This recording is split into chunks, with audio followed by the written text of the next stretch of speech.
Welcome to TV 786 మైనార్టీల సంక్షేమమే మా లక్ష్యం. ఇక ఆంధ్రప్రదేశ్ న్యూస్ కి వెళ్తే అమరావతి జూలై 14 రాష్ట్రంలో ప్రతిష్టాత్మకంగా 2014-19 మధ్య తీసుకువచ్చిన ఏపీ ఫైబర్ నెట్ ప్రాజెక్టును గత ప్రభుత్వ సర్వనాశనం చేసిందని దీన్ని తిరిగి గాడిలో పెట్టాలని ముఖ్యమంత్రి నారా చంద్రబాబు నాయుడు అధికారంలో అన్నారు. సంస్థ ముందున్న సవాళ్లు, ఆర్థిక సమస్యలు, ఫైబర్ నెట్ ను పూర్తి స్థాయిలో గాడిన పెట్టేందుకు తీసుకోవాల్సిన చర్యలు, కొత్త పాలసీ నిర్ణయాలపై సోమవారం సచివాలయంలో అధికారులతో సీఎం సమీక్ష నిర్వహించారు. ప్రజలకు, విద్యార్థులకు, ప్రభుత్వ విభాగాలకు ఉపయోగపడాల్సిన వ్యవస్థను గత ప్రభుత్వం రాజకీయ అవసరాల కోసం వాడుకుందని, దీంతో ఫైబర్ నెట్ ప్రాజెక్టు లక్ష్యం దెబ్బతిందని సీఎం అన్నారు. 2019లో 8.70 లక్షల కన్వెన్షన్లు ఉండగా వైసీపీ ప్రభుత్వంలో వాటి సంఖ్య 4.50 లక్షలకు పడిపోవడమే ఇందుకు నిదర్శనమని సీఎం గుర్తు చేశారు. నాడు కేవలం 130 మంది ఉద్యోగులతో సంస్థను అద్భుతంగా నడిపాం. 8 లక్షలకు పైగా కనెక్షన్లను ఇచ్చాం. కానీ వైసీపీ ప్రభుత్వం తన పార్టీ కార్యకర్తలను ఉద్యోగుల కోసం సంస్థలో లేని పోస్టులు సృష్టించింది. 130 మంది ఉద్యోగులను 1,30,50,000కి పెంచింది, దోచుకుంది. ప్రభుత్వం వసూళ్లలో వందల వేల మందిని నియమించింది. పార్టీ కోసం పని చేయించుకునే కొత్త తరహా అవినీతిగత ప్రభుత్వం పాల్పడింది. ఫైబర్ నెట్ తో సొంతం సవాళ్లను నిర్ణయించి పార్టీ కోసం పని చేయించుకున్నారు. దీనికి కారణమైన వారిని గుర్తించాలి, వాటి నియామకాలపై విచారణ జరిపించాలి అని వివరించారు. వెలుగులోకి తీసుకురావాలని, ఇదే సమయంలో నాటి తప్పులు సరిదిద్దు భవిష్యత్తును తీర్చిదిద్దేందుకు అవసరమైన చర్యలు తీసుకోవాలి అని సీఎం అన్నారు. ప్రస్తుతం 4,53,525 వరకు ఉన్న కనెక్షన్లను తిరిగి 8 లక్షల నుంచి 10 లక్షలకు పెంచాలని సీఎం సూచించారు.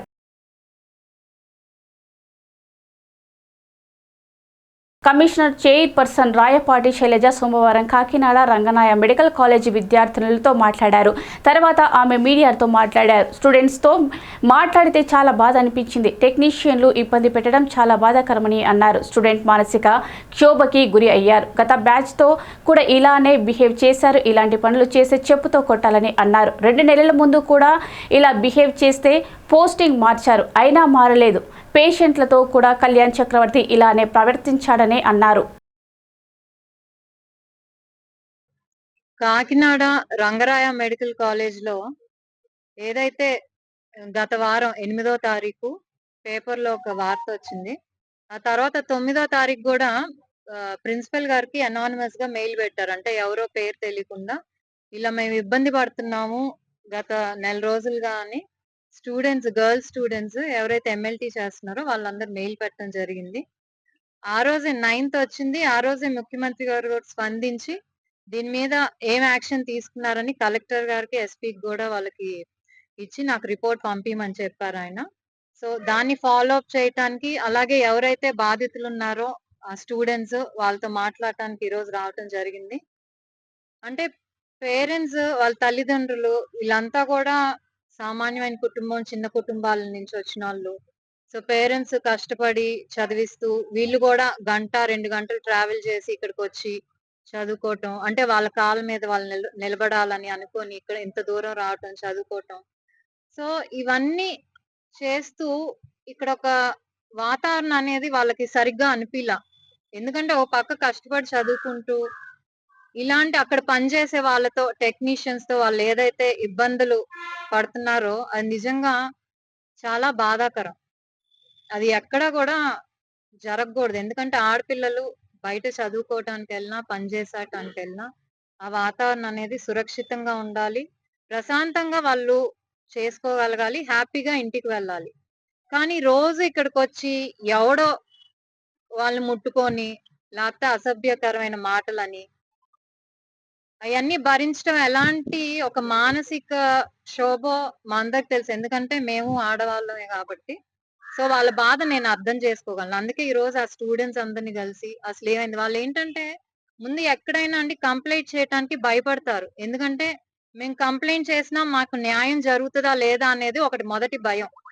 అది ఇలాంటి కాలేజెస్ లో అయితే ఏంటంటే భయపడతారు వాళ్ళని, మిమ్మల్ని ఫెయిల్ చేస్తాం మా మీద కంప్లైంట్ పెడితే. ఆ భయంతో కూడా చాలా మంది ముందుకు రారు.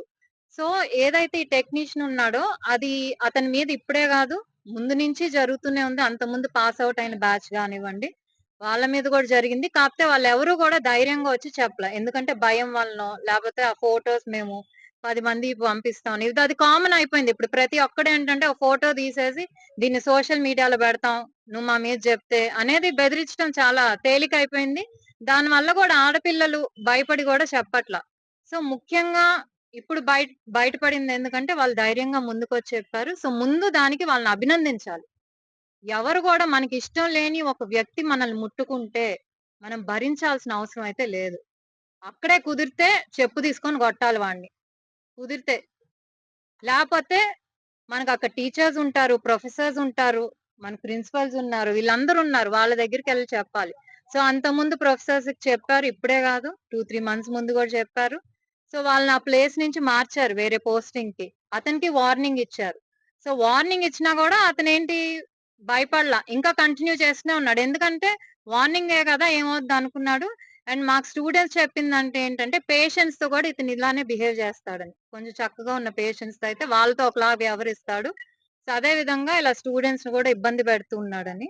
సో మొత్తానికి వాళ్ళు భరించి చివరికి ఐ థింక్ ఇంకా మేము కాలేజ్‌కి ఎలా వస్తాం, లేకపోతే పోస్టింగ్స్‌కి ఎలా వస్తాం ఇలాంటి వాతావరణంలో ఇది మళ్ళీ ఇంకొకళ్ళకి జరగకూడదనే ఉద్దేశంతో వాళ్ళందరూ ధైర్యంగా వచ్చి వాళ్ళు 8థ్ వాళ్ళ హెచ్ఓడికి కంప్లెయింట్ చేయటం, ఆ తర్వాత 9థ్ మెయిల్ పెట్టడం ఇవన్నీ జరిగింది. వెంటనే ఆ రోజే 9థ్ జులై ఏదైతే మెయిల్ వచ్చిందో వెంటనే వాళ్ళు ఇంటర్నల్ కంప్లెయింట్ కమిటీస్ అని ఉంటాయి. ప్రతి కాలేజ్‌లో అకార్డింగ్ టు యూజీసీ గైడ్‌లైన్స్ ఎక్కడైతే 10 మంది కంటే ఫీమేల్స్ ఎక్కువ ఉంటారో, ఆడవాళ్ళు ఎక్కువ ఉంటారో ఈ కమిటీస్ అనేది ప్రతి ఒక్క చోట ఉండాలన్నమాట. సో ఆ కమిటీ ఉండటం ద్వారా దాంట్లో ఏంటంటే 11 మెంబర్స్‌లో 50% కంటే ఎక్కువ ఆడవాళ్ళు ఉండాలి. ఎందుకంటే ఎక్కువ సాధారణంగా ఆడవాళ్ళు ఎక్కువ కంప్లెయింట్ చేస్తుంటారు కాబట్టి భయపడకుండా. సో ఎంక్వైరీలో వాళ్ళకి అవన్నీ కూడా ఆహ్, ని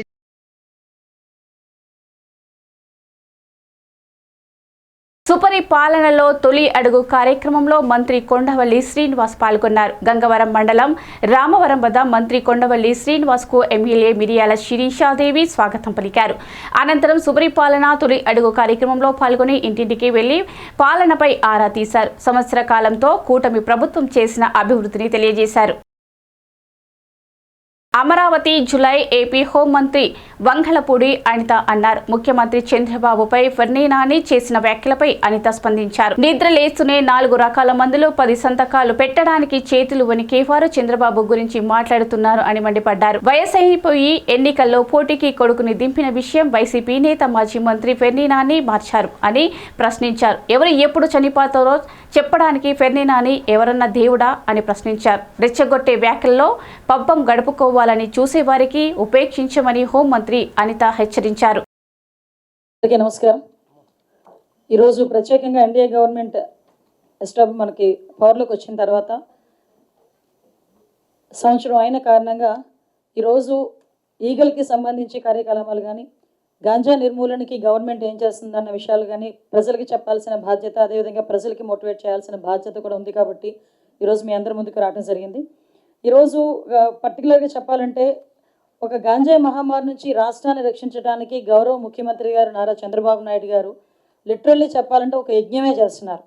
ఎందుకంటే డే ఫస్ట్ నుంచి కూడా గవర్నమెంట్ ఏర్పడిన దగ్గర నుంచి కూడా ఈ రాష్ట్రం అన్ని వ్యవస్థలు నిర్వీర్యం అయిపోయినాయి. ఈ వ్యవస్థలన్నీ నిర్వీర్యం అయిపోయిన తర్వాత తిరిగి గాడిలో పెట్టడానికి ప్రత్యేకంగా ఇక్కడ అత్యంత అవరోధమైన గాంజాయిని అరికట్టాలి అని ఒకే ఒక ఉద్దేశంతో నేను హోమ్ మినిస్టర్గా ఛార్జ్ తీసుకున్న తర్వాత నుంచి కూడా గౌరవ ముఖ్యమంత్రి గారు, గౌరవ ఉప ముఖ్యమంత్రి గారు నారా లోకేష్ గారు ఆదేశాల మేరకు డే ఫస్ట్ నుంచి కూడా ఒక టాస్క్ ఫోర్స్ని ఏర్పాటు చేయాలి.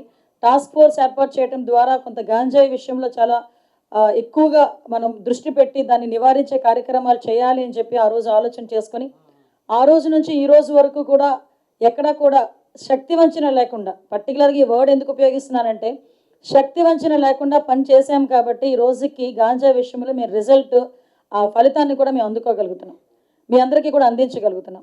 ఎందుకంటే ఒకనొక సందర్భంలో ఆంధ్రప్రదేశ్ అనేసరికి గాంజా హబ్ అని లేకపోతే డ్రగ్స్ హబ్ అని మాట్లాడుకునే సందర్భం. అదేవిధంగా ఎక్కడైనా గాంజా దొరికింది, డ్రగ్స్ దొరికినాయి అంటే పక్క రాష్ట్రాల్లో ఉన్న డీజీపీలు కూడా ప్రెస్ మీట్లు పెట్టి ఇదంతా కూడా హారిజన్ ఆంధ్రప్రదేశ్ నుంచే వస్తుంది, గాంజా అంటే ఆంధ్రప్రదేశ్ ఉత్తరాంధ్ర నుంచి ఎక్కువగా వస్తుంది అని చెప్పుకునే పరిస్థితి నుంచి ఈరోజు ఏదైతే ఏజెన్సీ ప్రాంతం అరకు, పాడేరు అటువంటి ప్రాంతాలు గంజా హబ్గా మారాయి అనుకున్న పరిస్థితి నుంచి ఈరోజు తిరిగి కాఫీ బ్రాండ్గా ఈరోజు తీర్చిదిద్దగలిగే పరిస్థితి తీసుకొచ్చామంటే ఈరోజు అరకు అంటే ఒక కాఫీ గుర్తొచ్చే విధంగా తయారు చేసుకున్నామంటే ఈరోజు శక్తి వంచన లేకుండా ఈగల్ టీం అదేవిధంగా డిపార్ట్మెంట్ ఈరోజు గవర్నమెంట్ కలిసి పనిచేసింది ఈరోజు. ఎందుకంటే చాలా గర్వంగా చెప్పగలం ఈరోజు. మీరు అబ్జర్వ్ చేసుకుంటే ఈరోజు అరకు అనేసరికి కాఫీ గుర్తొచ్చింది. ఈరోజు పార్లమెంట్ లాంటి ఉన్నతమైన స్థానాల్లో కూడా అరకు కాఫీని ప్రమోట్ చేయటం, ప్రపంచంలోనే కూడా కొన్ని అవుట్లెట్స్లో అరకు కాఫీని ప్రమోట్ చేయటం, అంటే ఒక ఇమేజ్ని డెవలప్ చేయాలి. అరకు పాడేరు ఏజెన్సీ అనేసరికి గాంజా తోటలు పెంచుతారు అనుకున్న దృక్పథం నుంచి ఈరోజు కాఫీ తోటలు మంచి కాఫీ ఉంటుంది, మంచి అరోమా కలిగే కాఫీ మనకి లభిస్తుంది అన్న పొజిషన్కి ఈరోజు మేము తీసుకురాగలిగామంటే ఇది మేమైతే ఒక మంచి ప్రతిఫలం మాకు అందింది అని మేము చెప్పగలం. ఈరోజు మీ అందరికీ తెలుసు ఈగల్ ఏ పొజిషన్లో మేము ఈరోజు టాస్క్ ఫోర్స్ని ఏర్పాటు చేసుకున్నాము. అదే ఈగల్ టాస్క్ ఫోర్స్ చేయడానికి గవర్నమెంట్ ఒక సబ్ కమిటీ ఏర్పాటు చేసింది. ఆ సబ్ కమిటీలో మన గౌరవ మంత్రి నారా లోకేష్ గారు ఎడ్యుకేషన్ మినిస్టర్గా, అదేవిధంగా ట్రైబల్ వెల్ఫేర్ మినిస్టర్గా మనం గుమ్మడి సంధ్యారాణి గారు, ఎక్సైజ్ మినిస్టర్గా కొల్లు రవీంద్ర గారు, అదేవిధంగా హెల్త్ మినిస్టర్గా మన సత్యకుమార్ గారు, అట్ ద సేమ్ టైం మేము 5గురు సబ్ కమిటీ ఏర్పాటు చేసుకుని ఆ రోజు నేమ్ విషయంలోని కూడా మీకు అందుకే చెప్పాలి, ఈ విషయాలన్నీ చెప్పాలి కాబట్టి ఈరోజు మేము కూర్చున్నాం. ఈగల్ అనే నేమ్ ఏర్పాటు చేయడంలో కూడా ప్రముఖంగా పాత్ర తీసుకున్నది కూడా గౌరవ ముఖ్యమంత్రి గారు. మేము 4-5 నేమ్స్ ఇస్తే ఆయనకి ఆ 4-5 నేమ్స్ కూడా నేత్ర అని చాలా నేమ్స్ పంపిస్తే ఇలా కాదు ఈగల్ అన్నారు. ఈగల్ అని చెప్పి ఆయన రౌండప్ చేసి ఈగల్ అంటే డ్యాగ కన్ను, అంటే మనం గాంజా మీద డ్యాగ కన్ను పెడుతున్నాం. డ్యాగ్కి ఎంత దూరంలో ఉన్నా కూడా ఎగురుతున్నా కూడా దానికి పాయింట్ ఏదైతే ఉందో టార్గెట్ పాయింట్ చాలా క్లియర్గా కనిపిస్తుంది. సో దీనికి ఈగల్ అని పేరు పెడదాం, దాని పరంగానే మీరు పనిచేయాలి అన్నారు. సో ఈగల్ షార్ దగ్గర నుంచి వచ్చిన వర్డ్ అది. ఇంచుమించు చెప్పాలంటే ఒక మానస పుత్రిక అనాలి ఈగల్ని. ఈరోజు ఆ ఈగల్ మనం స్థాపించిన దగ్గర నుంచి కూడా రవికృష్ణ గారిని మంచి ఎఫిషియెంట్ ఆఫీసర్ని కూడా దానికి డీజీ కింద ఏర్పాటు చేసుకొని మనం డిఐజీ కింద ఏర్పాటు చేసుకొని అక్కడి నుంచి కూడా మనం అందరం కూడా వర్క్స్ అనేవి స్ప్రెడ్ చేసుకోవడం జరిగింది. ఈగల్ టీమ్స్ ఏర్పాటు చేసుకోవడం దగ్గర నుంచి ఈరోజు ఈగల్ టీం పరిస్థితి ఎలా ఉందంటే ఇందాక నేను మాట్లాడుతుంటే చెప్తున్నారు, అందులో ఉన్న ఒక కానిస్టేబుల్ కూడా ఈరోజు మాట్లాడాలి అనుకుంటే మొత్తం టీంలో వాళ్ళు ఏం పని చేస్తున్నారు మొత్తం అంతా కూడా ఒక మోటివేషన్ ఇవ్వడానికి ఒక 20 minutes ఒక కానిస్టేబుల్ కూడా డైరెక్ట్గా మాట్లాడగలరు. అంటే ఈరోజు జనరల్గా ఉన్న పోలీస్ కూడా ఏదైనా కంప్లైంట్ పెట్టాలంటే ఈగల్కి పనిచేస్తున్న కానిస్టేబుల్ ఫోన్ చేసి మేము ఏ యాక్ట్లు పెట్టచ్చు, మేము ఏ రకంగా మేము దీన్ని ప్రొసీడ్ అవ్వచ్చు అని అడిగే పొజిషన్కి ఈరోజు ఈగల్ టీం పనిచేస్తుంది. అంటే ఈగల్లోనే 3 టాస్క్ ఫోర్స్ కేంద్రాలుగా పెట్టుకున్నాం. ఒకటి వైజాగ్, విజయవాడ అండ్ రాజమండ్రి. వైజాగ్ అక్కడ కూడా మనం ప్రత్యేకంగా టీంని ఏర్పాటు చేసుకొని ఏదైతే మనకి ఏజెన్సీ నుంచి వస్తుందో గాంజాయి వస్తుంది సరఫరా అవుతుంది అనుకున్న ప్లేస్ని కొన్ని హాట్స్పాట్లు గుర్తించాం. ఈ విషయం కూడా ఇక్కడ మీకు ఒక విషయం కూడా చెప్పాలి, మేము అధికారంలోకి వచ్చిన నాటికి ఇంచుమించు మల్టిపుల్ వేస్ ఉన్న ఏజెన్సీ నుంచి కిందకు వచ్చే వేస్, కానీ ఎన్ని చెక్ పోస్టులు ఉన్నాయా అని ఆ రోజు అడిగితే 4 చెక్ పోస్టులు ఉన్నాయండి అన్నారు. ఆ 4 చెక్ పోస్టుల దగ్గర కనీసం సిసి కెమెరాస్ ఉన్నాయా అంటే సిసి కెమెరాస్ లేవండి అన్నారు. అంటే అటువంటి పొజిషన్ నుంచి ఈరోజు చాలా వేరే సెక్టార్స్లో సిసి కెమెరాస్ ఏర్పాటు చేసుకోవటం, చెక్ పోస్టులు ఏర్పాటు చేసుకోవటం, ఎక్కడి నుంచి అయినా వస్తుంది గాంజా వస్తుందంటే ఇన్ఫర్మేషన్ మనం తీసుకోవటం, ఇమీడియట్గా దాన్ని పట్టుకొని వాళ్ళందరికీ కూడా కేసులు పెట్టడం. సుమారుగా చూస్తే జూన్ 2025 వరకు చూసుకుంటే 831 డ్రగ్ కేసులు నమోదు చేశాం. ఈ రోజుకి 2114 మందిని అరెస్టు చేయడం జరిగింది. 23,770 కిలోల గంజాయి ప్లస్ 27 లీటర్స్ యాషిష్ ఆయిల్ కూడా పట్టుకోవడం జరిగింది. 2093 వాహనాలు సీజ్ చేయడం జరిగింది. 8,200 మందికి అవగాహన శిబిరాలు ఏర్పాటు చేయడం జరిగింది. ఇక్కడ ఈ హ్యాషిష్ ఆయిల్ దగ్గర ఒక విషయం చెప్పాలి. నేను మొన్న పాడేరు వెళ్ళా, ఈ ఆల్టర్నేటివ్ క్రాప్స్ డిస్ట్రిబ్యూషన్ చేయడానికి నేను రవికృష్ణ గారు ఇద్దరం కలిసి వెళ్ళాం. యాక్చువల్గా అక్కడ మాట్లాడుతుంటే నాకు కలెక్టర్ అండ్ ఎస్పీ ఒక విషయం చెప్తే షాకింగ్ నాకు నిజంగా. లాస్ట్ గవర్నమెంట్లో 2019 to 24 ఇన్ బిట్వీన్లో ఈ గాంజా పెంచడం ఒక ఎత్తు, గాంజాను సరఫరా చేయడం ఒక ఎత్తు అయితే ఏదో కుటీర పరిశ్రమలాగా స్మాల్ స్కేల్ ఇండస్ట్రీ లాగా ఈ గాంజా నుంచి ఈ హ్యాషిష్ ఆయిల్ ఏదైతే తయారు చేస్తారో ఆ మిషనరీస్ని ఇంట్లో పెట్టుకున్నారంట. ఇంట్లో పెట్టుకుని వాళ్ళే ప్రిపేర్ చేసి ఆ ఆయిల్ని కూడా సరఫరా చేసే పొజిషన్. ఎప్పుడైతే మనం ఈగల్ ఎస్టాబ్లిష్ చేసి ఈగల్ తాలూకా యాక్టివిటీస్ పెరిగినాయో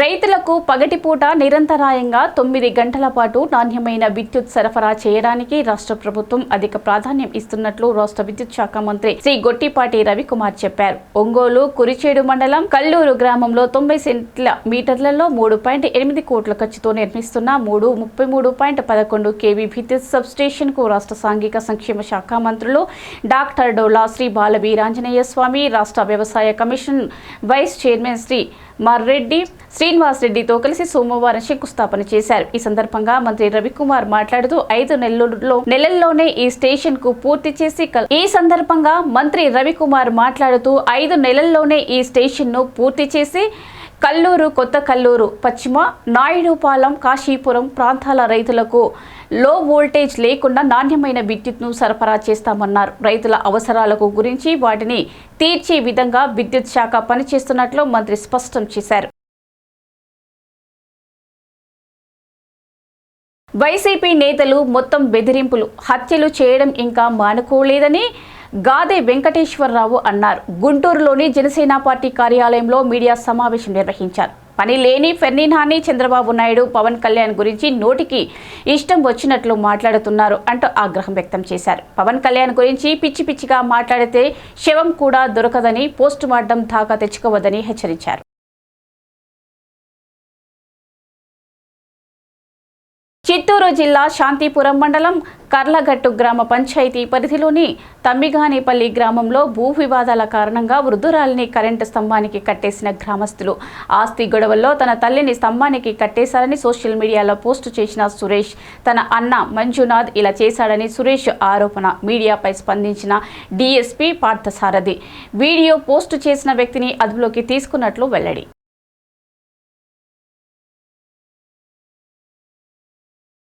ఒక వ్యక్తి ఇచ్చిన ఉచిత సలహా పైన ఆ వ్యక్తి ఎవరు కూడా తర్వాత రివీల్ చేస్తాం, ఇప్పుడు చేయలేము, అదుపులోకి తీసుకోవాల్సిన అవసరం ఉంది కాబట్టి ఆ వ్యక్తి ఇచ్చిన సలహా మీద ఈ సురేష్ అనే అబ్బాయి వాళ్ళ సొంత మదర్ని హోలు కట్టేసి ఆ వీడియో తీసి ఎవరైతే సజెస్ట్ చేశారో ఆ వ్యక్తికి పంపించి ఇమీడియట్లీగా ఇది వైరల్ చేశారు.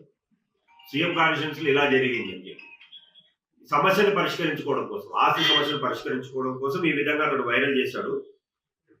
నిజానికి ఎవరైతే కట్టేశారో అని చెప్పి అబ్బాయి అంటున్నాడో, మంజునాథ్ అనే అబ్బాయి సీట్లో లేడు, ఆ టైంలో అసలు లేడు. ఏదో లేడీస్ చిన్న అరుపులు అయితే ఇంపడుతున్నాయి వీడియోలో చూస్తుంటే. ఇతడు ప్లాన్ చేసి ఆ వ్యక్తి ఎవరో వేరే వ్యక్తి చెప్పిన ఐడియా ప్రకారం ఇతడు ప్లాన్ చేసి వాళ్ళ మదర్ని ఇతడే కట్టేయడం కూడా జరగలేదు. ఒక స్తంభం దగ్గర నిలబెట్టి ఈ డ్రిప్ ఇరిగేషన్ పైప్స్ ఉంటాయి, బ్లాక్ పైప్స్, అవి ఊరికే చుట్టేశాడు, అంతే, ముడి కూడా వేయలేదు, చుట్టి పెట్టి వీడియో తీసుకున్నాడు. ఆ వీడియోను వైరల్ చేశారు. అది ఇమ్మీడియట్లీగా సోషల్ మీడియాలో రావడంతో మేము అలర్ట్ అయ్యి ఇమ్మీడియట్లీగా మా ఎస్ఐ నరేష్ గారు ఇమ్మీడియట్గా రీచ్ కావడం జరిగింది. రీచ్ అయిన టైంలో కూడా ఆమెను అలాగే కట్టేసి కూర్చొని ఉంది. అక్కడే ఆమె కోడలు, సొంత కోడలు అంటే సురేష్ భార్య కూడా ఉంది.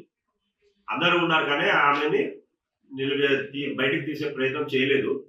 విషయం అంతా కనుక్కుంటే ఇప్పుడు నేను జరిగినది తెలిసింది. ఈ విధంగా ఏదో ఒకటి వైరల్ చేసి వాళ్ళ సొంత సమస్యల్ని చేయాలని చేశారు.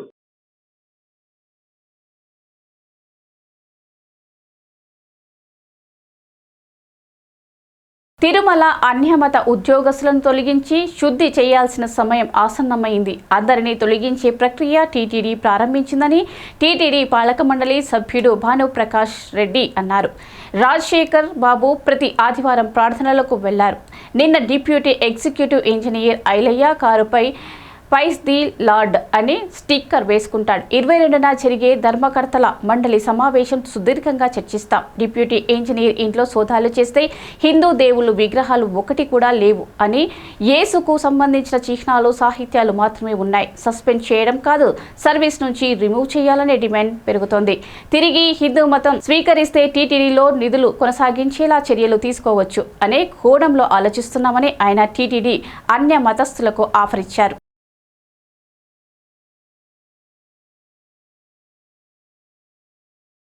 తిరుమల శ్రీవారి ఆలయం శాస్త్రోక్తంగా కోయిల అల్వార్ తిరుమంచనం నిర్వహించాం. రేపు శ్రీవారి ఆలయంలో అనివార ఆస్థానం పర్వదినం సందర్భంగా ఇవాళ శ్రీవారి ఆలయాన్ని శుద్ధి చేశామని టీటీడీ ఈవో శ్యామలారావు అన్నారు. సంవత్సరానికి 4 సార్లు కోయిల్ అల్వార్ తిరుమంచనం నిర్వహించడం ఆనవాయితీగా ఉగాది శ్రీవారి బ్రహ్మోత్సవాలు అనివార ఆస్థానం అలాగే వైకుంఠ ఏకాదశి ముందు వచ్చే మంగళవారం ఈ కార్యక్రమం నిర్వహించడం ఆనవాయితీ.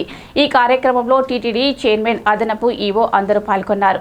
మూల విరాట్కు తెల్లని వస్త్రాన్ని కప్పి ఆలయ అంతర్భాగంలో శుద్ధి కార్యక్రమం నిర్వహించామని అన్నారు. వివిధ పరిమళాలతో కలిపిన మిశ్రమంతో ఆలయ గోడలకు శుద్ధి చేయడం జరిగింది. శుద్ధి కార్యక్రమం అనంతరం స్వామివారిని ప్రత్యేక పూజలు నిర్వహిస్తారని అన్నారు.